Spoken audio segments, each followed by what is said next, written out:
Un poco de endocrino, nosotros muchos años fuimos endocrinos, o sea, fuimos muy metidos para adentro y como que no difundíamos. Lo que hacíamos medicina nuclear, yo hace muchos años que hago, y nos costaba ir a difundir y tampoco teníamos para hacerlo. Y la medicina nuclear está del año 60, es una especialidad que tiene más de 60 años y prácticamente hay una premisa que los que hacemos medicina nuclear dicen con la medicina nuclear. Muchos dicen que la medicina nuclear es cardíaca o estudios óseos.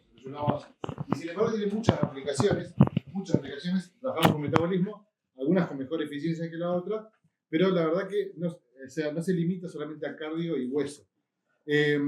Por otro lado, acá me anoté un par de cositas para comentarles. Cuando hablaron de primera línea, que era el centellorama con MIDI, bueno, les comento, o sea, sin ánimo de entrar en debate, pero el PET con colina tiene una mayor sensibilidad, y de hecho muchos incidentalomas que hemos encontrado eran pacientes que venían a hacerse estudios de próstata, con PET colina para próstata, y encontramos un montón de casos que tenían patología paratiroidea. ¿Por qué? Porque el PET tiene una mayor resolución espacial, o sea, veo cosas más chiquititas que en sí la cámara gamma. Pero ¿qué pasa? Por ahí la cámara gamma es más accesible, es más barata y hay más equipos, está más difundida. Sí. A fines de agosto estamos ingresando el PET en el instituto. Así que estamos con el PET también. Lo ideal es ir complementariamente, porque hay muchas veces que en el con MIBI no se ve, pero sí se ve en el PET con colina. Después, bueno, quería también mencionar algo de lo que hablamos de emisor gamma puro, vieron que dijimos, no, el centellorama con... Bueno, de rutina a veces algunos médicos como que piden centellorama con iodo 131. Y es lo que decía la doctora Prado. ¿Qué quiere decir que sea gamma puro? Quiere decir que el tecnecio, toda la radiación que emite es gamma. O sea, lo que hace, la cámara gamma no capta radiación, no emite radiación, solamente capta lo que emite el paciente. El yodo emite gamma, pero también emite beta, y eso genera dispersión. Por eso la imagen de yodo no es tan buena y la imagen de tiroides sí es buena. Eso quiere decir, gamma puro quiere decir que todo lo que emite ese paciente va a ser captado por la cámara gamma, o sea, con una mayor eficiencia.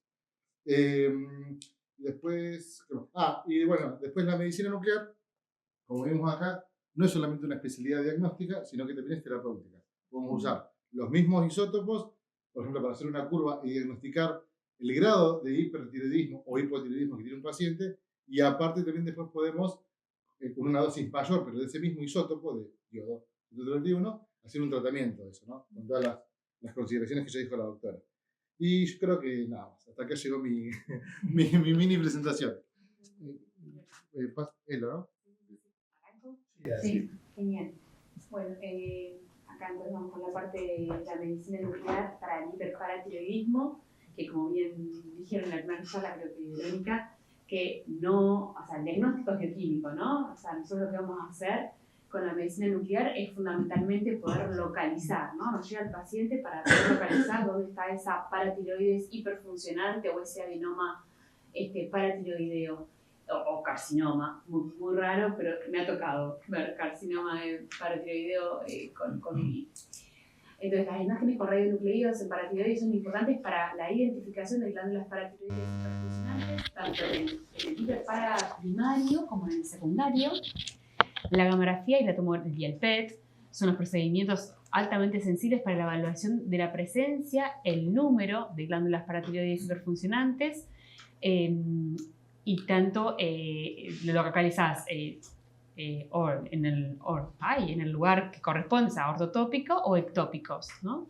El tratamiento del hiperparaprimario está mayormente dirigido hacia la paratiroidectomía mínimamente invasiva, lo que están charlando.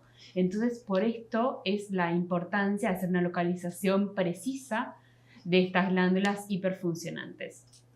El éxito quirúrgico depende principalmente de la localización preoperatoria exacta de uno o más adenomas paratiroideos hiperfuncionantes.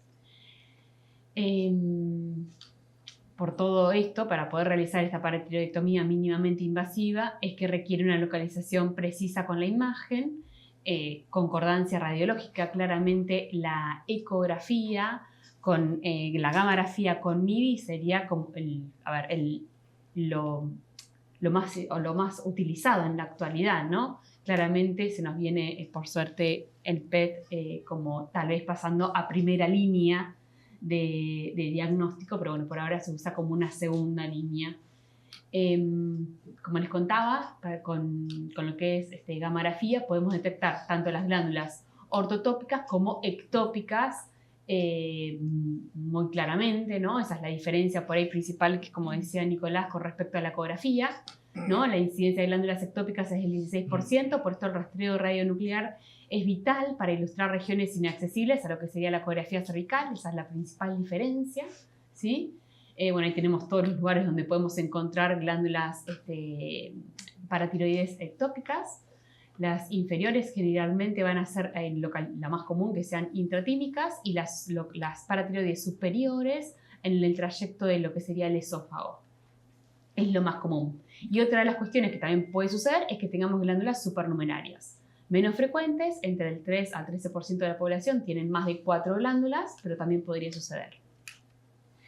Entonces, los mecanismos fundamentales de lo que es medicina nuclear que tenemos para hacer este diagnóstico de localización de estas paratiroides funcionantes van a ser el estándar, que es el MIDI con tecnesio. Esto lo hacemos en la cámara gamma, ¿sí?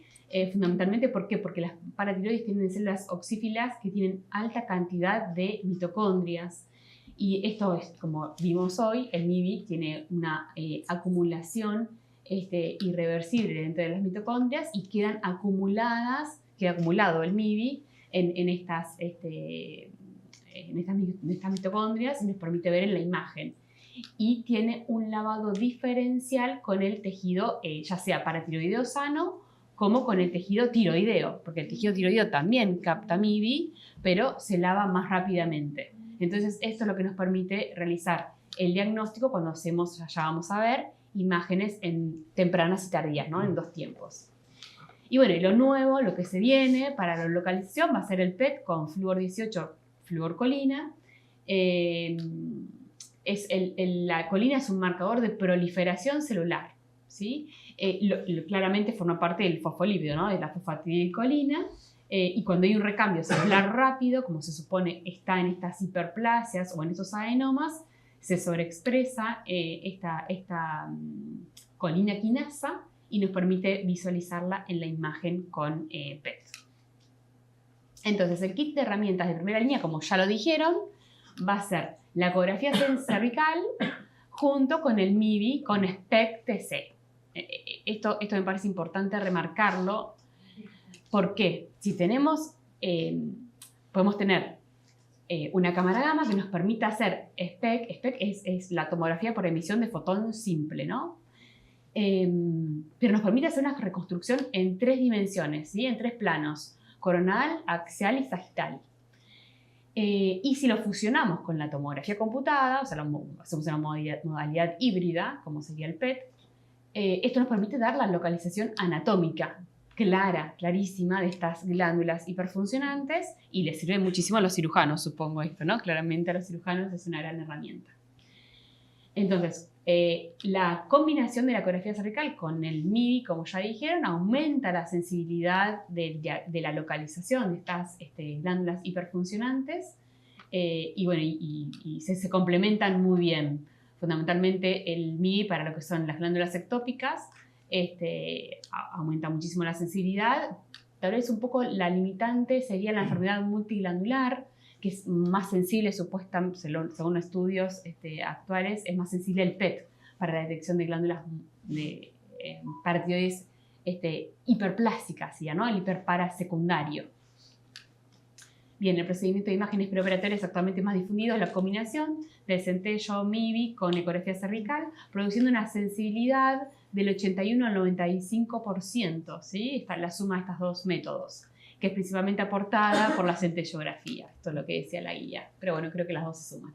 Y bueno, y las imágenes de segunda línea, si no tenemos rédito diagnóstico con estas 2, van a ser fundamentalmente lo que es el PET. PET con muchos radiofármacos distintos, o PET resonancia, o PET tomografía, o la tomografía 4D, como comentaban recién.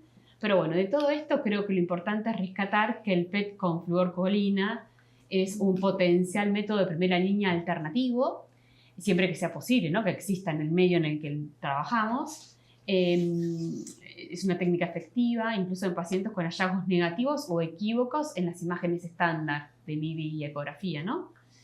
Particularmente útil, como les comentaba, en el hiperparatiroidismo secundario, que tiene menor sensibilidad el MIBI. Bueno, la gamografía con tecnesio 99 MIBI es utilizada, como les decía, para la localización de una o más glándulas paratiroides hiperfuncionantes en el hiperparatiroidismo primario y no es justamente diagnóstico. Este paciente ya viene con el diagnóstico. Indicadas preoperatoriamente para guiar al cirujano hacia la localización exacta de una o más glándulas hiperfuncionantes, especialmente cuando tenemos glándulas ectópicas o supernumerarias.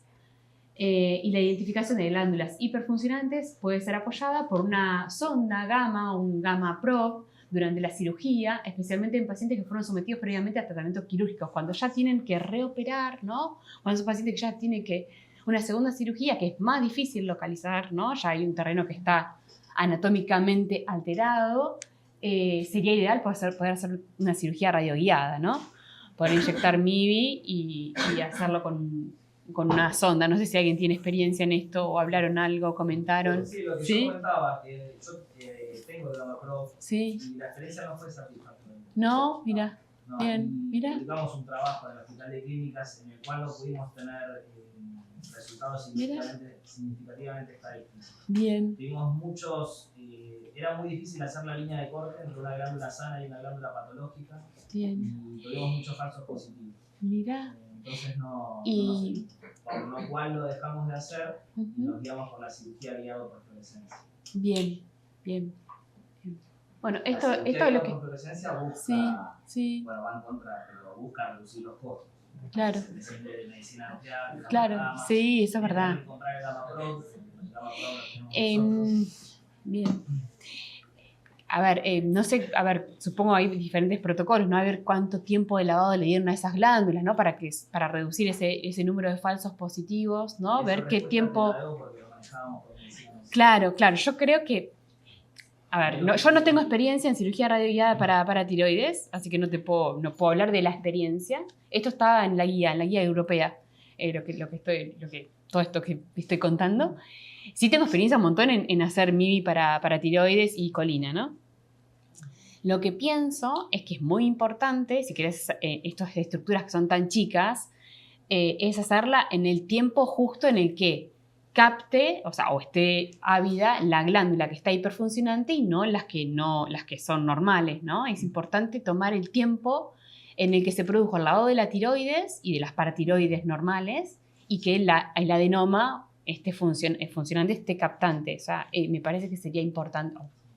Creo que sería importante rescatar en qué momento se inyecta al paciente y en qué momento se opera. Que lo mismo nos pasa con los ganglios centinela, ¿eh? Lo mismo nos pasa con el ganglio centinela, sí, muchísima experiencia. Es mucho más flexible. Es más flexible, creo que depende qué tipo de centinela. O sea, puedes hablar de una mama que es facilísimo, ¿no? Como de un endometrio o un cervix, que por ahí depende qué actividad le inyectaste, qué profundidad tenés de estructuras, ¿no? O sea, ahí es importante también, me parece, hablar con el cirujano que va a hacer la cirugía, ¿no? Y ponerse de acuerdo con los nucleares para que justamente sea de rédito diagnóstico, que les sirva en el quirófano, ¿no? La marcación. No, perdón, ¿ahí se sabe el tiempo que pasó después de que se hizo el estudio? Mira, esa respuesta te la debo. Bueno, eso estaría bueno. Por ejemplo, para el melanoma es muy simple, acá lo marca Marcela Tombesi y lo hace perfectamente bien. Sí. Y previo a la cirugía, por protocolo, ella me manda las imágenes y creo que te diría que desde los últimos 12 años que estoy acá, o 14, no me acuerdo, no falló nunca. Perfecto, qué bueno. Y qué fácil, centinela. Sí. La fluorescencia también está tratando pero no ganar tiene terreno. el mismo rédito que para la paratiroides en desplazar al centinela. Desde mi punto de vista, no. En mama es muy fácil porque siempre va a captar en axila. El problema es cuando tenés distintos territorios en el melanoma, pero bueno, quiero volver con eso. Sí, no, totalmente, es así. En nuclear en el clínicas, yo ahora no me acuerdo, verdaderamente no me acuerdo el tiempo con el que lo preparábamos, pero así como acá nos enviaban ya el paciente preparado, medicina nuclear de clínicas también. Generalmente el día previo, generalmente lo inyectamos el día previo. Generalmente para melanoma y para mama el día previo. Y cervix y endometrio yo lo hacía el mismo. Bueno, depende con el equipo de cirujanos, se esperan de mañana o de tarde. Lo hacíamos más de mañana, por eso lo hacía el mismo día. Bueno, continúo esta. Entonces, la localización de las glándulas paratiroides hiperfuncionantes puede realizarse con técnica de doble fase, con el MIBI. Ahora les voy a contar un poquito de qué se trata esto. La técnica de doble trazador, que puede ser con MIBI y con tecnesio, o con MIBI y con yodo, más que nada para hacer el diagnóstico diferencial con los nódulos tiroideos. Aportando el SPECT-TC, esto sería lo ideal, o la combinación de métodos mencionados. Como les comentaba hoy, el SPECT-TC mejoró significativamente la exactitud diagnóstica de las imágenes de paratiroides a proporcionar información tanto funcional como anatómica, ¿no? Morfológica. Creo que esto es a lo que deberíamos apuntar, si se tiene en el medio, ¿no? Acá en Bahía, hacer, ¿no? Realizar el SPECT con la fusión con la tomografía computada.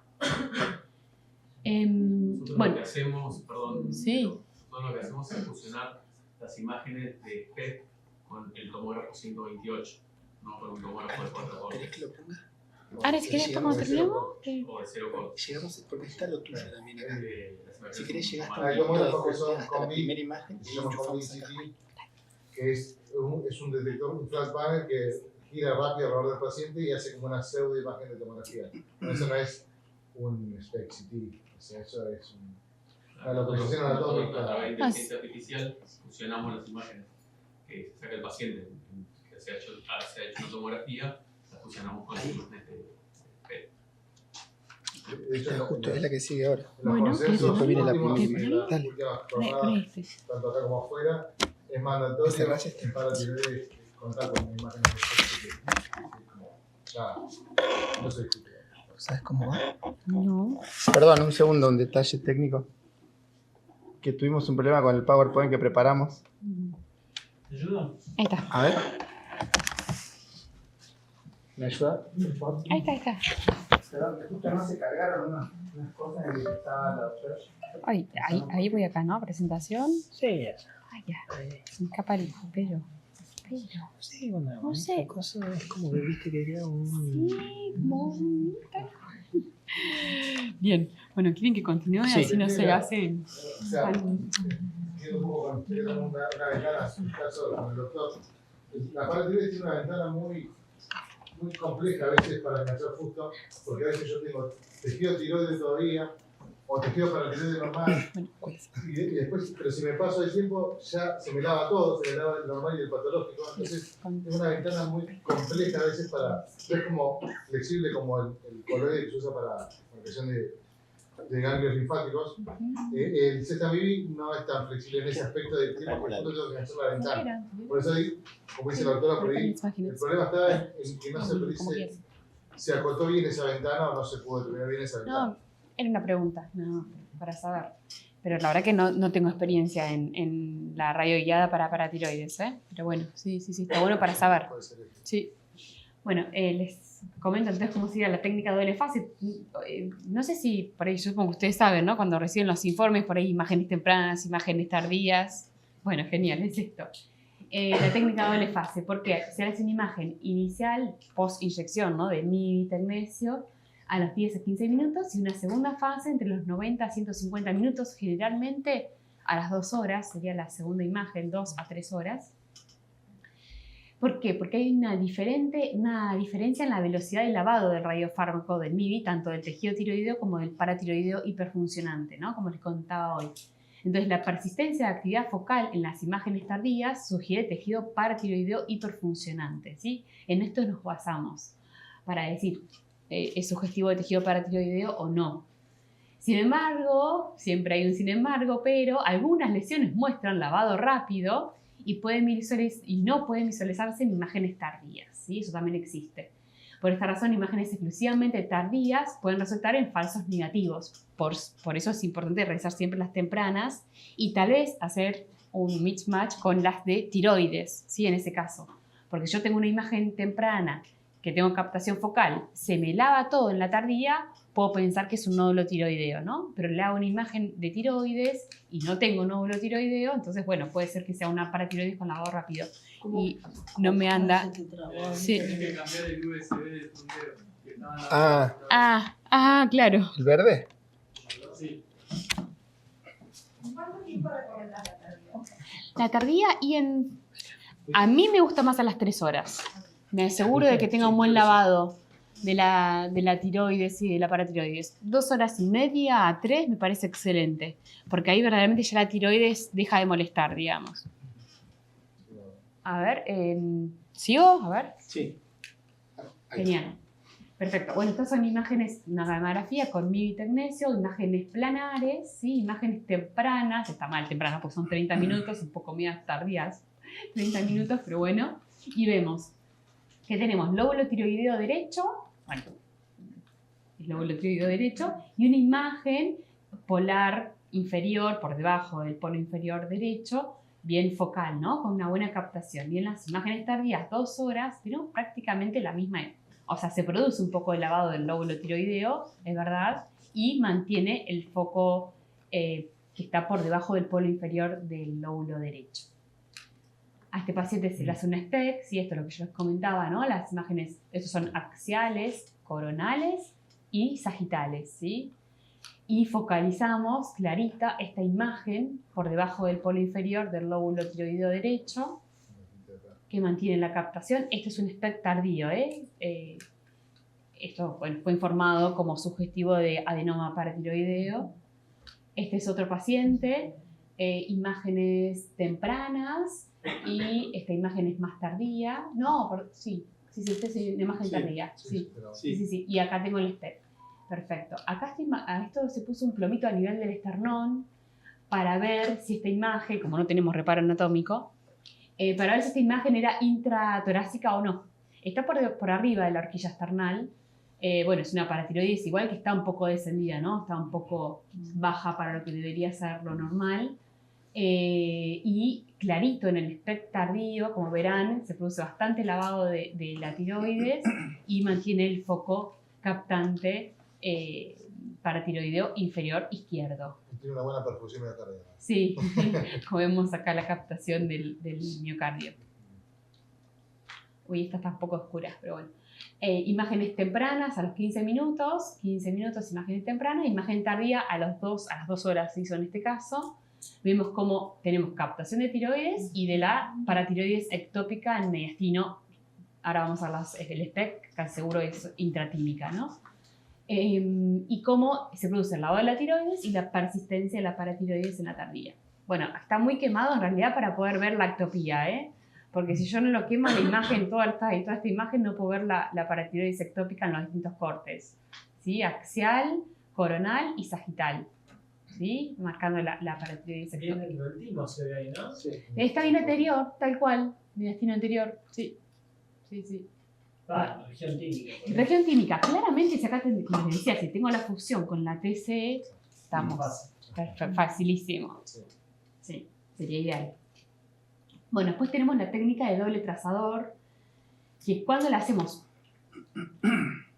a ver, no está indicada siempre. Generalmente lo que nosotros hacíamos en el servicio es cuando tengo duda de que la imagen sea una paratiroides o un nódulo tiroideo. Entonces ahí entra a jugar, como les decía, ya sea el tecnesio o el iodo. Radiofármacos utilizados, tecnesio, iodo. El trazador tiroideo permite sustraer la actividad tiroidea de las imágenes con MIDI, focalizando la detección de glándulas paratiroides hiperfuncionantes, ¿sí? Entonces la técnica de doble trazador es generalmente más sensible que la técnica de doble fase sola, que les comentaba recién del MIDI solo, ¿no? Aumenta la sensibilidad.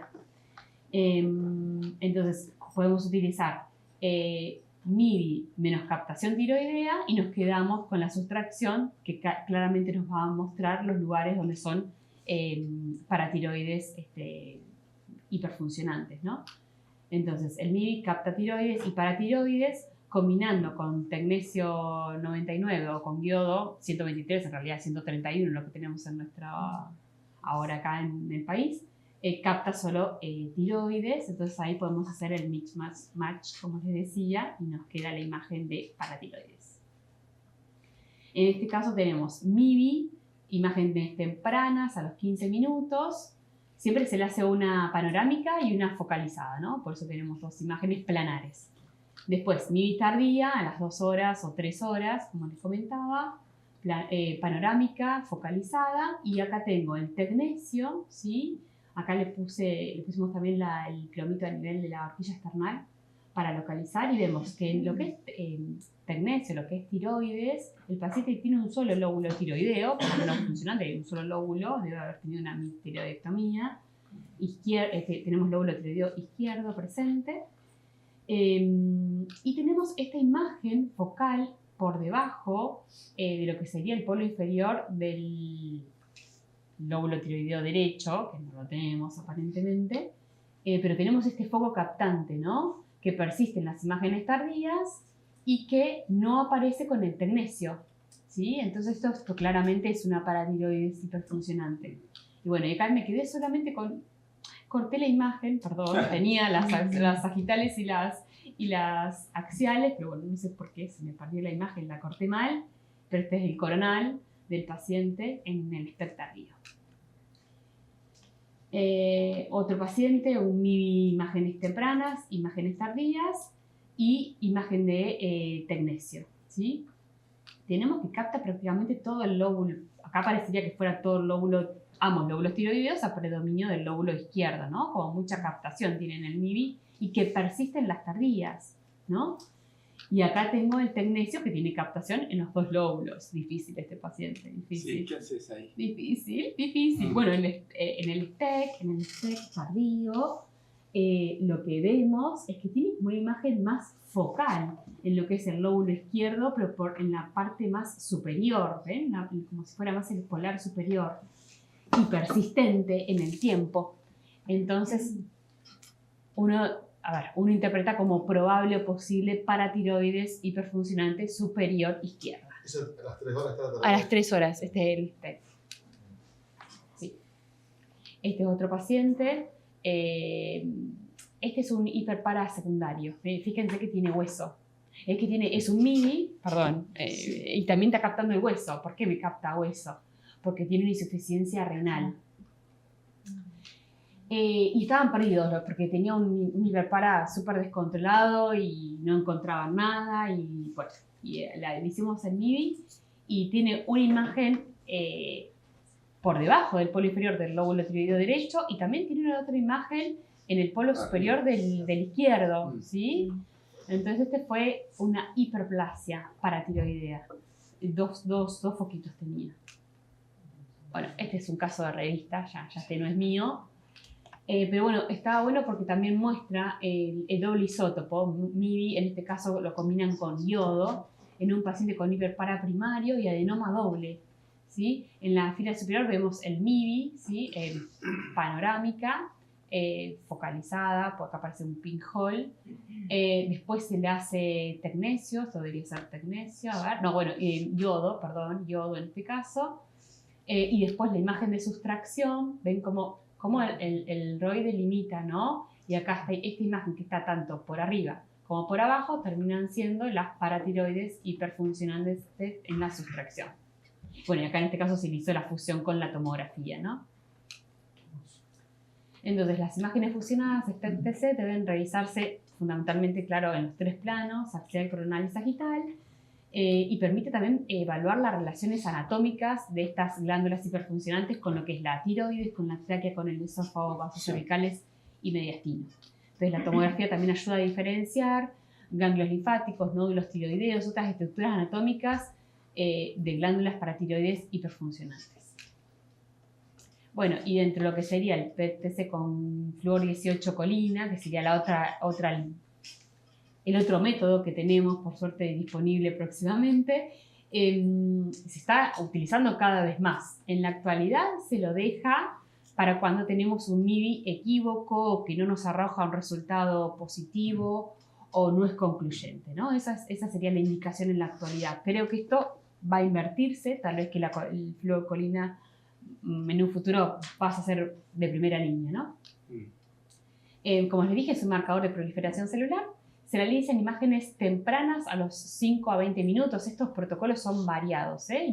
Algunos hacen imágenes inicialmente dinámicas dinámicas o estáticas tempranas y tardías a los 60 minutos.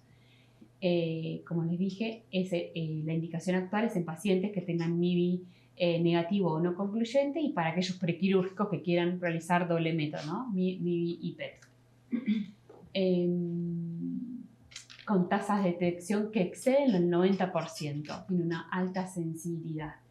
Las ventajas del PET sobre la gamografía es que detecta lesiones paratiroideas pequeñas, justamente la limitante, ¿no? Menores de 10 milímetros, tiene una mayor sensibilidad del PET, menor exposición a radiación, mayor resolución y menor tiempo de adquisición, porque al paciente las imágenes tardías se las hago a los 60 minutos y al MIBI lo tengo que hacer esperar hasta las 2 o 3 horas. Y las desventajas del PET, bueno, costos más altos, esto es variable, captación por ganglios linfáticos inflamatorios, eso sí, la colina puede captar ganglios inflamatorios inflamados o nódulos tiroideos también, como potencial falsos positivos. Obviamente vamos a tener el reparo anatómico, que esto nos va a ayudar. La única nota al pie que haría es que cuando tengo una captación focal intratiroidea, la mayoría de los casos va a corresponder a un nódulo tiroideo, ya sea maligno o benigno, ¿no? Pero también puede corresponder a una glándula paratiroides intratiroidea, ¿no? Ectópica intratiroidea. Ahí, obviamente, hay que completar con una imagen tiroidea, ya sea con tecnecio o con yodo, para poder diferenciar. Bueno, el PET con colina es considerado un método alternativo de primera línea de imagen. Como les decía, la sensibilidad es muy alta, mayor al 90%, algunas guías dicen 95%. Tiene una alta resolución espacial superior al MIBI, detecta adenomas milimétricos, menor radiación, menor que la del MIBI y obviamente menor que la tomografía 4D, que la nombraban hoy. Eficacia de tiempo, porque es un protocolo más rápido, a los 60 minutos el paciente se está yendo, y es muy útil para los casos de hiperplasia, ¿sí? Para el hiperparasecundario, como les comentaba hoy. Este es un casito, bueno, todo esto es de revista, pero bueno, es lo que teníamos. En un paciente con un hiperparasecundario, con fallo renal y una ecografía negativa y un MIBI equívoco. Se le hacen imágenes de PET y se encuentran 3 focos hiperplásicos distintos, bueno, que fueron extirpados y todos dieron en anatomía patológica hiperplasia paratiroidea. Bueno, este es otro caso, un PET con colina, un paciente con un hiperparatiroidismo renal. En el MIP, esto es una imagen, MIP se llama, de alta resolución, se encuentran 3 foquitos, uno del lado derecho y 2 del lado izquierdo. El del lado de... Todos fueron hiperplasias, pero el inferior del lado derecho, que creo que es este es izquierdo, a ver. Eso solo, a ver, el foco inferior derecho, el D, en este caso tenemos el derecho, ¿no? Acá tenemos un foco bien claro, captante. Acá, los izquierdos, que eran 2, perdón, estoy perdida. En estos 2 foquitos, esto terminó siendo una paratiroides también hiperplásica. Que en el MIP estaba en duda, en el izquierdo, y terminó siendo una hiperplásica. Entonces, lo único que le queda al paciente, porque le sacaron los 3, era la superior del lado derecho. Era la que le dejaron. Bueno, esto es otra MIP con colina, clarísimo, la imagen hipercaptante, no hay ninguna duda. Y en los cortes axiales, tanto de tomografía, se ve la adenoma paratiroideo y la hipercaptación del adenoma, súper claro, de 11 milímetros, chiquitita. No sé si le hacíamos MIBI, si lo veíamos a eso. Bueno, este es un paciente de 24 años, también con un hiperpara primario, un PET con colina, un adenoma paratiroideo. Tenemos la captación focal y después los cortes axiales que muestran la clara captación. Y bueno, esto es una tomografía de baja resolución, ¿no? Una tomografía de baja dosis, que también está mostrando la paratiroides, pero difícil de... No está linda la imagen, digamos, no está tan buena. Esta otra imagen más. Acá en este caso dicen que en el MIP se veía este foquito, ¿no? Hipercaptante, para mí también tenemos este otro foco, claramente tenemos 2 focos en el MIP hipercaptantes con colina. Y después en los cortes axiales y de reconstrucción, esto es una tomografía de 4D, acá yo les muestro los cortes axiales del PET, vemos los 2 focos a ambos lados, derecho e izquierdo, de paratiroides hiperfuncionantes. Bueno, le hicieron la 4D al paciente y bueno, vieron el aumento de la vascularización en la fase arterial de estos múltiples adenomas paratiroideos. Este es otro casito. Es de revista también, que no está tan bueno, pero bueno, en este caso me gustó traerlo porque tenemos un MIBI que es negativo, ¿sí? Vemos que tiene captación tiroidea y no hay ningún foco que destaque, ¿sí? Y se produce el lavado, y en cambio en la imagen de PET vemos que tenemos un foquito captante por detrás del lóbulo tiroideo, ¿sí? Bien posterior a la tiroides, y que claramente era una paratiroides ahí hiperfuncionante. Ay. Ya, y esto es tuyo. Pásalo vos si querés. ¿Sí? Bueno, sí, pásalo. Acá la idea era un poco lo que estábamos conversando y por ahí estábamos discutiendo recién sobre lo que podía haber pasado con ese paciente. Entonces la idea era, bueno, recorrer un poco las publicaciones que encontrábamos que eran más interesantes. ¿Querés pasarla vos? Sí. Y bueno, notábamos de estos 5 casos que nos llamaron un poco la atención, pero lo cierto es que la cirugía radioguiada mínimamente invasiva de la paratiroides data de muchísimos años atrás y se dice, no por mí, sino lo dice la literatura, de que esta publicación del año 97, Norman y sus colaboradores, fue la primera publicación que marcó el camino hacia donde se quería ir, porque empezaron a utilizar la sonda Gamma Probe como un método para fundamentarse cuando hacían el rastreo, digamos, la detección, y para guiarse en la cirugía. Ellos lo que propusieron fue como un mapping nuclear, como dice ahí interpretado, medían los 4 cuadrantes y a partir de ahí se empezaron a guiar. Las sondas que se usaban en ese momento no son como las de ahora, pero bueno, eran de 11 milímetros. Entonces, nada, no los voy a aburrir, son un montón de gráficos y dibujos, etcétera, etcétera, pero ellos empezaron a proponer ya desde hace muchos años atrás la técnica del 20%, que es un poco lo que conversábamos con el doctor y que por ahí después, en otro momento la podemos seguir. Básicamente es medir o sea, in vivo y ex vivo las cuentas o el rate o la tasa de conteo para determinar si es superior o no al 20% y a partir de allí medir el fondo. O sea, el fondo antes de extirpar, el fondo después de extirpar y la glándula extirpada. Y ellos notaron cómo caía las cuentas o la radioactividad posterior a la extirpación.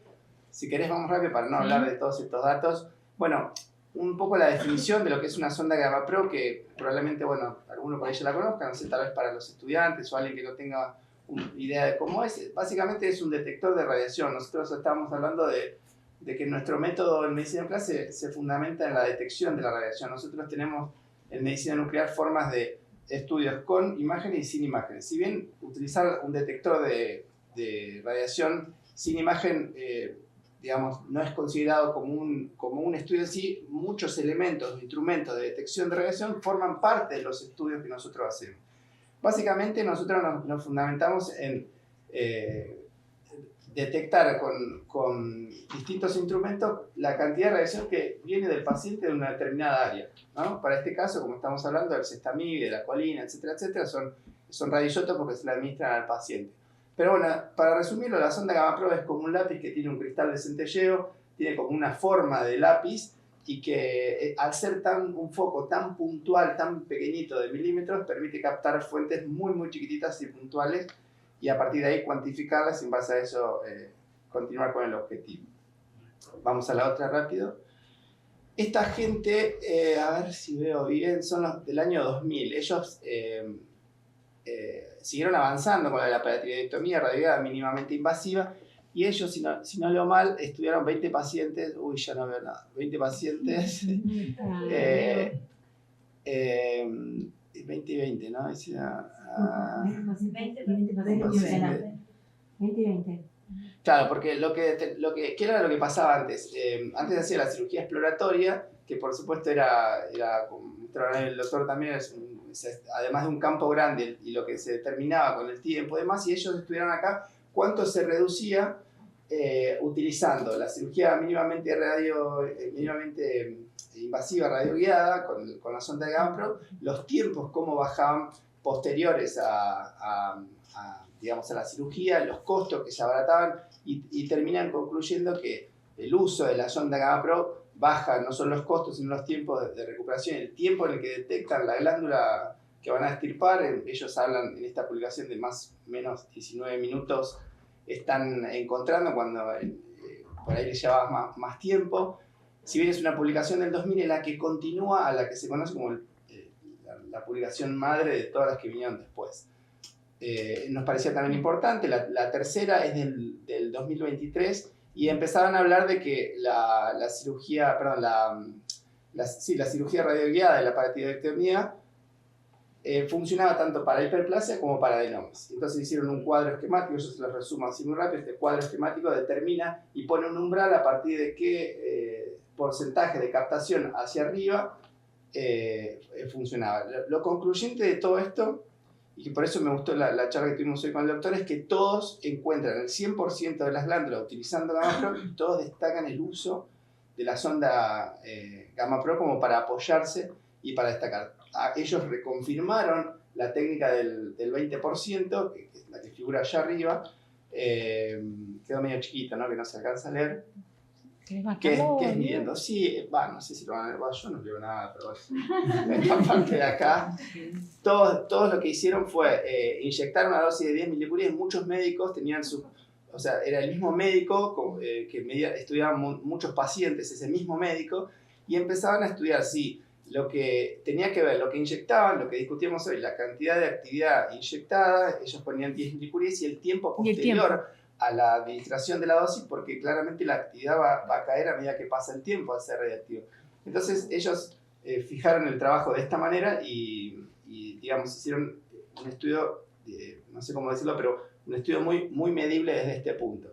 Por ahí tal vez el eje crucial es determinar cómo van a hacer las mediciones después, posterior, cuánto tiempo pasa después. Entonces ellos inyectaban esos 10 milicuries previos a la cirugía, entre 1 a 2 horas previos a la cirugía. Para ir a la otra, ¿cómo hago? Ahí, es. Ahí. Bueno, y después, ¿qué pasaba cuando había tecnesios estamibi negativo? Y después, esto es una publicación del año 2009, que esta gente lo que empezaba a ver, se basaron en algunas de las publicaciones anteriores, pero lo que encontraron es que a veces había estudios de centellorama negativos, pero cuando usaban igual el GammaPro y la sonda, cuando abrían y medían usando la regla del 20% sobre el fondo, encontraban que servía igual. O sea que la sonda igual era capaz de detectar glándulas o captaciones relacionables a este 20%, aún con cestamibi negativo. Entonces empezaron a pensar qué pasaba. A ver, ¿por qué? Porque los médicos, ahí lo dice, los médicos pensaban que si el tecnesio era negativo, el GammaPro no servía o que, no sé, la técnica no les iba a aportar nada en ese momento. Y después empezaron a estudiar el tema del peso de la glándula, de cuánto pesaba la glándula, y ahí en esta parte de acá es una medición significativa lo que encontraban para los adenomas únicos y los múltiples al ser más pequeños. Entonces, relacionar la baja actividad, aún encontrando cuenta, con glándulas de menor peso, digamos. Igual encontraron todas las glándulas y, bueno, nada, terminan concluyendo todos en este uso de la sonda GammaPro.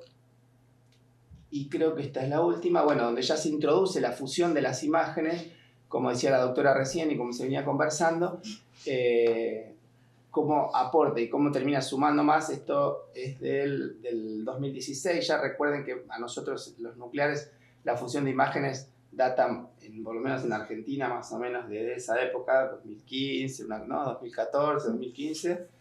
En otras partes del mundo estaba antes. Pero bueno, lo cierto es que a lo largo de los años se ha venido implementando y utilizando el método de cirugía radioguiada satisfactoriamente y encontrando en muchas de las publicaciones el 100% de las glándulas de los casos de los pacientes estudiados. O sea, básicamente validan todos el método y el uso de la sonda Gamma Pro como apoyo para la cirugía radioguiada mínimamente invasiva desde todos los puntos de vista, llámese recuperación, costos, o sea, lo que hay que invertir en tiempo, etcétera, etcétera. Bueno, no me quiero demorar mucho, están por ser las 10, ¿no? Bueno, la conclusión, lo cierro. Sí. Bueno, entonces las imágenes con radionucleidos para paratiroides juegan un rol fundamental en la localización preoperatoria de las glándulas paratiroides hiperfuncionantes. Como vimos, la combinación del MIBI con la ecografía cervical continúa siendo lo más utilizado. La incorporación del SPECT-TC ha mejorado significativamente la localización anatómica, ¿no? Eso es importante. El PET-TC con análogos de colina marcados con flúor 18 muestran resultados altamente prometedores y pueden convertirse en un método de primera línea en el futuro. Y la selección de la modalidad de imagen debe individualizarse de acuerdo a la disponibilidad local, a la experiencia del equipo, a las características del paciente y a la complejidad clínica. Y me parece que la cooperación multidisciplinaria entre endocrinólogos, cirujanos, radiólogos y médicos nucleares es esencial para el manejo óptimo de estos pacientes con hiperparatiroidismo. Uy, se me ha hecho la bibliografía. ¿Viste? Muchas gracias.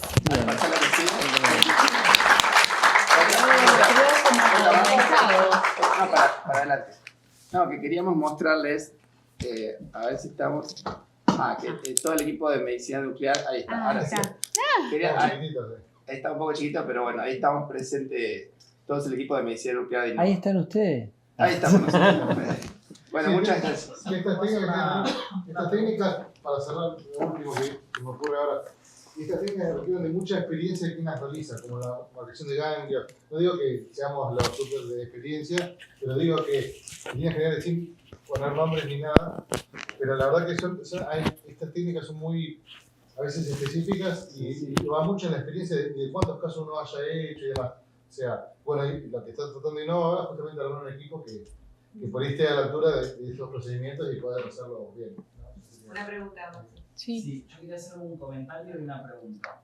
En el país no hay ningún centro de alto volumen que lo tenga estandarizado en la cirugía guiada por fluorescencia, por tecnesio.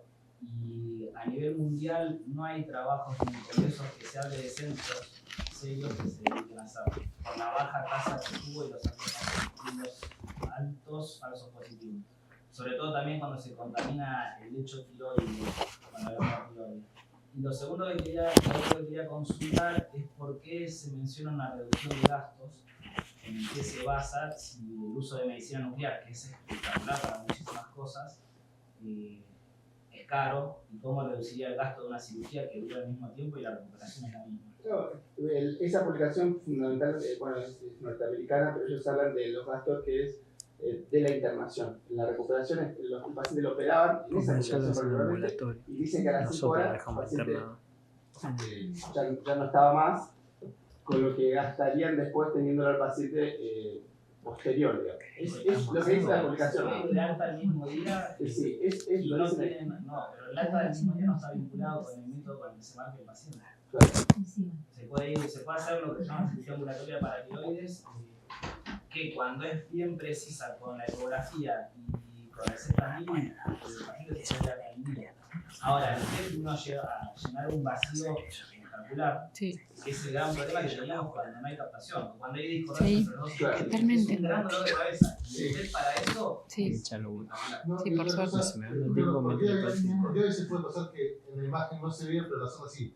Porque la sonda mide de otra manera. O sea, el cabezal nunca va a estar pegado a la paratiroides porque es imposible, anatómicamente es imposible, pero yo la sonda sí la puedo acercar a milímetros. Entonces, por ahí, no es que estaba por ahí mal hecho el Z-MIBI en esas publicaciones, sino que es un tema de geometría al detector. Entonces, que no se vea no quiere decir que no esté. Por eso hubo esos resultados que parecerían contradictorios, ¿no?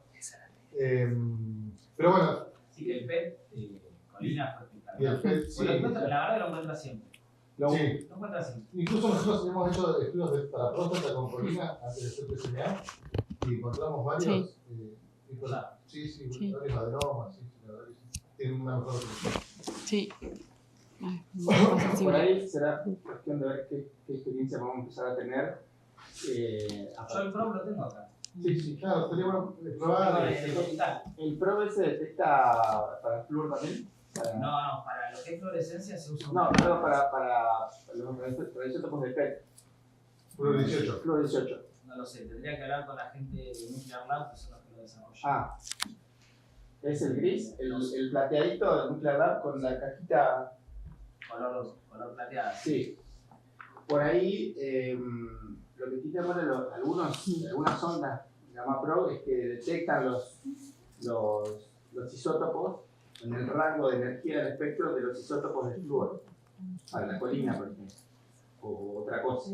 Entonces, habrá que ver por ahí, llegado el momento, el caso de si está preparado, si capaz que sí, o capaz que hay que calibrarlo y hacer la reacción para colina.